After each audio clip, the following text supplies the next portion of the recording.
আসসালামু আলাইকুম। তো আজকে এই যে কিছুক্ষণ আগে একটা মহিলা কাস্টমার আসছে, তো আমার খুব ঘনিষ্ঠ, আমার কাছে থেকে অনেক আগে থেকে লেনদেন করে, কিন্তু এই যে বিকাশে প্রতারিত হয়েছে, এই প্রতারিত হওয়ার সময় উনি যতগুলো টাকা পাঠাইছে একবারও আমার কাছ থেকে টাকা পাঠায় নাই।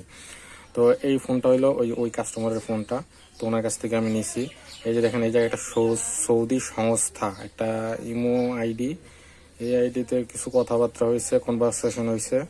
এই জায়গায় কি যেন একটা দিচ্ছে, এটা আমি ঠিক এটা বুঝতেছি না, এটা ট্রানজেকশন না কি দিচ্ছে, এটা চেক স্ট্যাটাস, যাই হোক এটা দিচ্ছে। তারপর এই জায়গায় এটা সম্ভবত যে প্রতারিত হয়েছে যে মহিলা, ওই মহিলার নাম্বারটা হয়তো বা এটা, ঠিক আছে, এটা দিয়ে এই জায়গায় কিছু কনভারসেশন হয়েছে।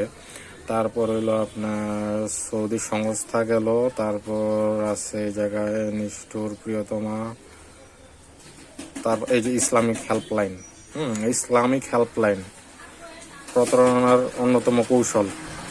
আচ্ছা, আপু এই মতো যোগাযোগ করেন, উপরে যাই। তো ওনার কাছে ছবি টবি চাইছে, ছবি টবি সবই দিছে, এই যে office ID card, voter ID card mart সবই দিছে। সবই দেওয়ার পরে এই যে এক ভদ্রলোকের ছবি ব্যবহার করছে। এই ভদ্রলোকটাকে হয়তো বা আমি দেখছিলাম, আমি ফেসবুকে ইউটিউবে ভিডিও, তো এই ছবিগুলো ব্যবহার করছে, ব্যবহার করে কেমনি কি করছে আমি সেটা বলতে পারতেছি না। এই জায়গায় অনেক কনভারসেশন হয়েছে, ওনাদের সাথে কথা হয়েছে। তো কথা হওয়ার এক পর্যায়ে বলছে যে লোন দেওয়ার কথা হয়েছে, ওই মহিলার সাথে নাকি লোন দেওয়ার কথা হয়েছে। এই নাম্বারটা সম্ভবত ওই মহিলার নাম্বার, আর ওই মহিলাটা যে নাম্বারে টাকাগুলো পাঠাইছে, এই 66 এই নাম্বারটা, এই মহিলাটা টাকাগুলো পাঠাইছে। তো এই যে আসসালামু আলাইকুম, আপনার সবগুলো কাজ আমরা কমপ্লিট করেছি, আপনি নামাজের পর 2টা বাজে ফোন দেওয়া হবে, এখন থেকে দিয়ে আপনাকে টাকা দেওয়া হবে। তো আচ্ছা, যাই হোক, ওনারে 1 লক্ষ টাকা লোন দেওয়ার কথা বলা হয়েছিল। তো 1 লক্ষ টাকা যে লোন দেওয়ার কথা বলা হয়েছিল, এই জায়গায় সব ডকুমেন্টস নিছে। তো লোন দেওয়ার কথা বইলা, তারপর ফর্ম নিছে, ফর্ম ফিল আপের কথা বইলা। তো ইসলামিক যে ইয়েটা হয়েছে, ফর্ম ফিল আপের কথা বইলা, ফর্ম ফিল আপ করা লাগবে, এরপর আরো কি কি করা লাগবে এই কথা বইলা বলছে যে আপনি 4,000 কত টাকা যাবে পাঠান, 4,400 টাকা পাঠান। তো প্রথমে বলছে 4,400 টাকা পাঠান, উনি প্রথমে 4,400 টাকা পাঠাইছে। পরবর্তীতে আবার বলতেছে যে ফর্ম ফিল আপ করা লাগবে, একটা ফর্মের ব্যাপারে কি কথা হয়েছে। তারপর বলছে যে আর 7,750 টাকা পাঠান। 7,750 টাকা বলছে না, 7,700 টাকা বলছে। যাই হোক, এটা বলার পরে উনি পাঠাইছে 7,700 টাকা। এটা হয়তো একটা ট্রিক, যে 7,700 টাকা পাঠান, আপনি 7,700 টাকা পাঠাইলে একটা ফর্ম ফিল আপ করা হবে, ফর্ম ফিল আপ করার পরে আপনাকে টাকাটা পাঠানো হবে। তো যখন বলছে যে 7,700 টাকা পাঠান, 7,700 টাকায় পাঠাইছে।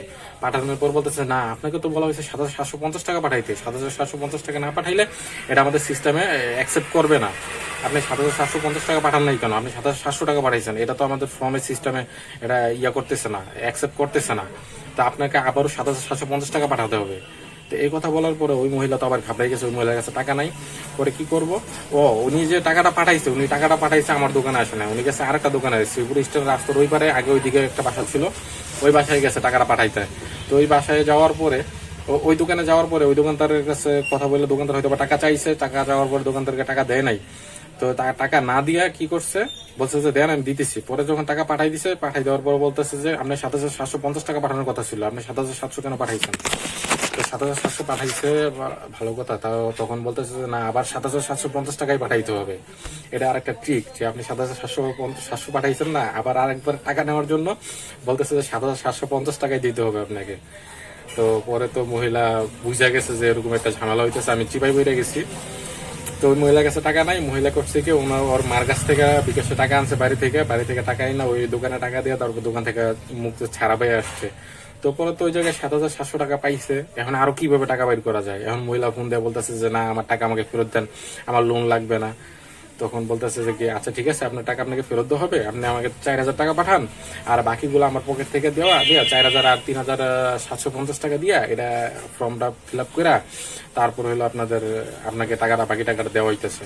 তো বলতেছে 4,000 টাকা ব্যাক দেওয়ার জন্য। তো টাকা যতটুক যা নেওয়ার অতটুক তো নিছেই, আরো টাকা নিতে হবে, আরো টাকা হাতাইতে হবে। এখন তো পাইছে, একটা মফিস পাইছে, তো পাইছে এর কাছ থেকে আরো টাকা হাতাইতে হবে। তো 7,750 টাকা লাগবে। তো ওই জায়গায় থেকে আপনি আমাকে 4,000 টাকা দেন, আর 3,750 টাকা আমি আমার পকেট থেকে ঢুকাই দিয়া এই ফর্মটা ফিল আপ করে তারপর আমি আপনাকে টাকাটা ব্যাক করতেছি। পরে মহিলার কাছে তো টাকা নাই যে টাকা দিবে, হয়তো বা মহিলার কাছে টাকা থাকলে অবশ্যই টাকাটা দিত। পরে আইসা আমার কাছে আসছে হলো আজকে, আসার পরে বলতেছে যে ভাই একটা তো সর্বনাশ হয়ে গেছে, আমি মাত্র বিকাশের কাস্টমার কেয়ারে গেছিলাম, তো কাস্টমার কেয়ারে যাওয়ার পরে বলতেছে কি যে আমি যদি এই টাকাটা আমার নিজের পার্সোনাল থেকে পাঠাইতাম তাইলে হয়তো ওই অ্যাকাউন্টটা বন্ধ করে দেওয়া যেত, কিন্তু এই টাকাটা তো পাঠানো হয়েছে দোকান থেকে, তো ওই অ্যাকাউন্টে কিছু করা যাইব না। তো এই কাস্টমার আসছে, এসে আমার কাছে সব দুঃখের কথা বললো। তো বলার পরে আমি বলতেছি ভাই আপনি একবার আমার কাছে এসে বলতে পারছেন না, তাহলে তো আমি হয়তো বুঝাই বলতে পারতাম। তো যাই হোক, মহিলা মানুষ তো অনেক বুদ্ধি, হয়তো বা কি না কি মনে করছে। তো আপনারা সবাই সচেতন থাকবেন, এরকম লোন টোন দেওয়া হয় না বিকাশে কাউকে ফোন দিয়া। লোন দেওয়ার একটাই সিস্টেম বিকাশ অ্যাপসের মাধ্যমে, আর কেউ যদি ফোন দেয় ইমুতে কন্ট্যাক্ট করে বা হোয়াটসঅ্যাপে কন্ট্যাক্ট করে, ওগুলাতে কোনোভাবে লোন টোন দেয় না। তো আপনারা সবাই একটু সচেতন থাকবেন, ভালো থাকবেন, আসসালামু আলাইকুম।